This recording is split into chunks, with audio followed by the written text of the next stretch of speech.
The best mirrorless camera is the one that works for you. We've tested plenty of mirrorless cameras, and one thing is clear: there's no one-size-fits-all answer. In our product reviews, we've chosen selections based on skill level and budget, trying to include the best selection for photographers of all types.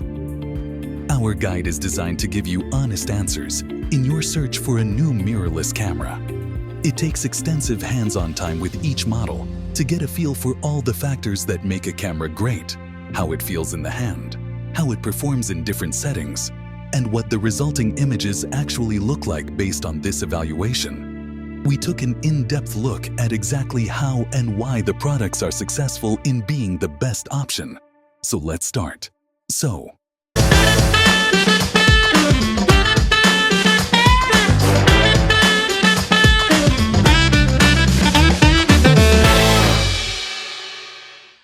The Sony a7 IV is a truly modern hybrid camera.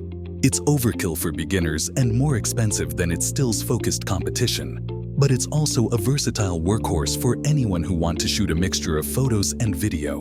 We found the a7 IV to have class-leading autofocus skills, although Sony has since launched the pricier a7 RV with its new AI autofocus chip and improved subject detection. Its buffer depth proved seemingly endless as well, meaning the camera can almost indefinitely maintain its maximum burst speeds. When using a CF Express card, it swallowed 9 fps for over a minute, or 6-7 fps when continuously shooting RAW. The a7 IV's new 33MP full-frame sensor doesn't dramatically improve image quality over the a7 III. The higher resolution also means fairly prevalent noise above ISO 6400, and there's a heavy crop on 4K footage. A price bump means it no longer occupies the same entry-level price bracket as its popular predecessor either, but upgrades like 10-bit video and a Bionz XR processor make it a much more powerful option. As a complete package, the Sony a7 IV is a solid all-rounder which could be the only mirrorless camera you'll ever need. The Sony a7 IV might look like a clone of its predecessor, but there are quite a few subtle upgrades that collectively make it a much more enjoyable camera to use. On the top, you'll find an improved electronic viewfinder, EVF, with a 3.69 million dot resolution and 120 fps refresh rate. While this is now fairly standard at this price, you'll find an almost identical viewfinder on the Canon EOS R6. It is a much-needed upgrade and performs particularly well when you're trying to track moving subjects. The Sony a7 III isn't quite the game-changer that its predecessor was for full-frame mirrorless cameras, but its upgrades bring it close to the Canon EOS R6, which means it's a fine choice for everyone from wildlife shooters to wedding photographers. The key to these performance boosts is the Bionz XR processor, which is the same as the one in the Sony A1. Unlike the Sony A1, the Sony a7 IV doesn't have a stacked sensor, so it can't quite unlock the same burst shooting performance. But the two obvious improvements this processor brings are Sony's latest autofocus smarts and a much improved buffer depth when burst shooting. As we discovered in the features section above, the Sony a7 IV isn't a true speed demon when it comes to burst shooting. Sony's decision to boost its resolution to 33MP has effectively cancelled out any power gains of its new processor, which means it offers the same 10 fps top speed as the a7 III, and that's with compressed RAW files. If you'd hoped the Sony a7 IV's new 33MP sensor might dramatically improve its image quality from the a7 III, you may be disappointed. That extra resolution is handy for those who like to regularly crop into their photos. But in general, the a7 IV's improvements are geared more towards versatility rather than absolute image quality. More megapixels mean smaller photo sites on the a7 IV's sensor, so Sony has used image processing to help in areas like low-light performance. As you'd hope, it produces clean results low ISOs, but noise becomes fairly prevalent from ISO 6400 upwards. That's understandable for a relatively high megapixel sensor, but it's fair to say that the Sony a7 IV leans more towards capturing detail than being a low-light monster. Reason to buy that: If you need a true all-rounder with Sony A7 IV, you mix it up between photo and video regularly. The A7 IV is a top mirrorless camera choice. Also, if you want to switching from a DSLR, with superb autofocus for photo and video, the A7 IV represents a big upgrade from most full-frame DSLRs. Reason not to buy that. If you shoot a lot of sports and wildlife, the Sony A7 IV can't do it all, and there are faster specialist cameras out there for pro action performance. Also, if you need a discreet travel camera, at 1.5 pounds, 658G, and with a sizable grip, the A7 IV is somewhat hefty compared to other mirrorless cameras. The Canon EOS R10 is a versatile little powerhouse and one of the best cameras around for beginners. Thanks to its modern autofocus smarts and good handling, it's an affordable way into the EOS R system for new converts and an enjoyable second camera for existing Canon fans. Keen wildlife or action snappers should make the jump up to the EOS R7, though there are cheaper mirrorless camera for beginners, but none that can match the versatility of the Canon EOS R10. From our tests, two features set the Canon EOS R10 apart for learners. Its 15 FPS burst shooting rate and powerful subject tracking autofocus, which operates across 651 AF points. These two features combine to make the R10 a fantastic performer in a range of scenarios, particularly when subjects are fast-moving. We found it particularly good at tracking the eyes of subjects. The key to the Canon EOS R10's charm is its Digic X processor, which helps unlock the latest autofocus tech and some impressive burst shooting speeds for its price. You get dual-pixel CMOS f2 and 15 FPS continuous shooting, albeit with a firm brake applied by the EOS R10's buffer, which make this camera more than capable of snagging a shot of the family dog's winning goal in the garden water polo. The EOS R10 can track a wide range of subjects, including people, animals, dogs, cats, birds, and vehicles, and follows them around pretty tenaciously. The Canon EOS R10 probably isn't going to win any Red Dot Design Awards, but it does fulfill its brief of being both impressively small and comfortably familiar to anyone who's used a Canon DSLR in your hand. The little thing is quite reminiscent of a Canon EOS Rebel SL3, otherwise known as the Canon EOS 250D, outside the US, which actually weighs 20G more than the 429G EOS R10. Like the Canon EOS R7, one of the most appealing things about the EOS R10 is its combination of modern autofocus smarts and pretty rapid burst shooting speeds. Canon's spec sheet says that the EOS R10 can shoot at an impressive 15 FPS with its mechanical shutter, or at 23 FPS with its electronic shutter.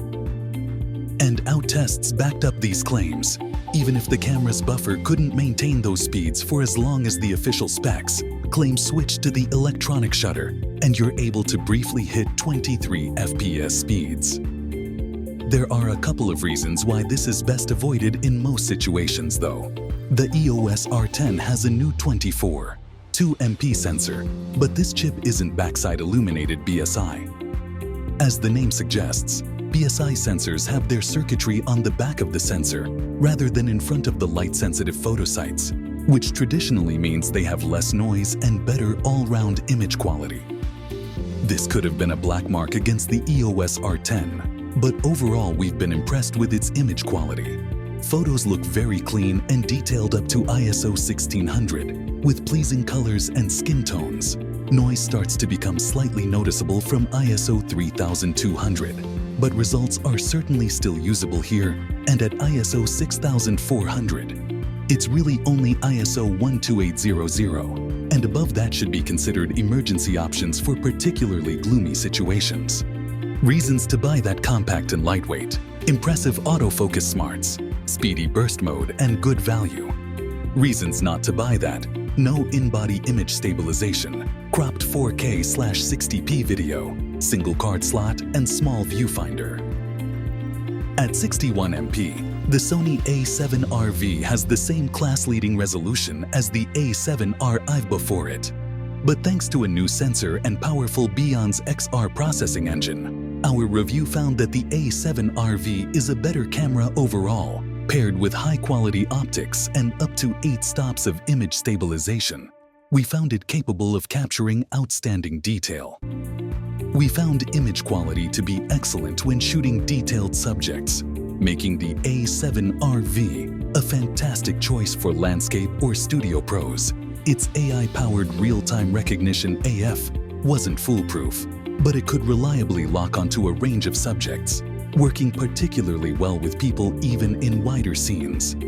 Its articulating touchscreen provides useful flexibility when it comes to framing, while the EVF is as sharp here as on the A7S III. If you want a high-spec full-frame powerhouse and don't mind paying for it, the A7RV is a serious step up from its predecessor. But if you can't afford the best glass, want to shoot slow-mo 4K video, or simply don't need such high resolution, you might find better value in the A7IV being the newest model on the block and offering some impressive specs.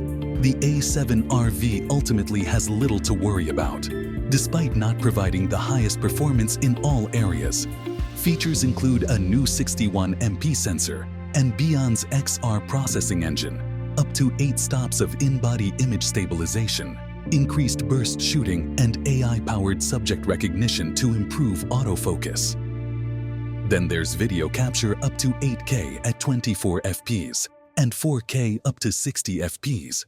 The overall design of the A7RV is extremely similar to that of previous models, with most innovations occurring under the hood. Although there are a few design tweaks that improve upon the A7RFE current, Sony users will almost certainly feel at home, and newcomers should be able to navigate the main settings with little to no problems. The overall design of the A7RV is extremely similar to that of previous models, with most innovations occurring under the hood. Although there are a few design tweaks that improve upon the A7R current, Sony users will almost certainly feel at home, and newcomers should be able to navigate the main settings with little to no problems. Moving up to the top of the camera, the exposure compensation dial is now unmarked, and like most of the buttons and dials, it can be set to perform another function if users wish, although having it set to exposure compensation is the most convenient option, despite the almost infinite ways in which you can customize Sony cameras.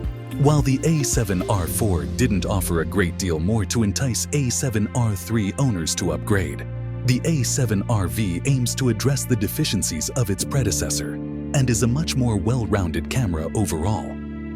The improvements Sony has implemented, alongside the inclusion of some welcome new features, make it significantly more attractive, whether you're upgrading from an earlier model or switching to Sony from another brand. One new feature, which is designed to address sensor dust complaints from A7R users, is the ability to have the shutter close when the camera is switched off.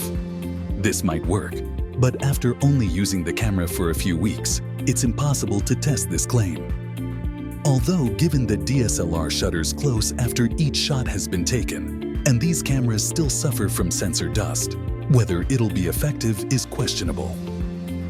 The A7RV features 693 AF points and offers real-time recognition AF, enabling you to select from human, animal, bird, insect, car, train, and airplane. The human option is much more advanced than simply eye or face detection and can identify people in wider scenes. Image quality in many respects comes down to the optics you attach to the camera, with higher quality lenses naturally offering the best possible image quality. And with the A7RV, this is certainly the case. You'll get the best results using higher quality Sony G lenses, such as the 20mm f1, 8 and 90mm f2, 8 macro and the flagship G Master lenses. The high-resolution sensor is unforgiving when the camera is paired with cheaper and lower quality optics, so you do need to avoid these if you want the A7RV to achieve its potential. With high-quality lenses, image quality for both stills and video is excellent, thanks to the new 61MP X-More-R sensor, and Beyond's XR processing engine. Dynamic range is advertised at 15 stops. And you can certainly increase the exposure of underexposed RAW files considerably before image degradation becomes problematic. Photo capture is available in 14-bit RAW, compressed RAW, F, and JPEG, so you've got plenty of options. Reasons to buy that excellent autofocus, impressive ISO handling, and versatile 4-axis touchscreen. Reasons not to buy that it's expensive, requires high-quality optics and 4K video only up to 60 FPS.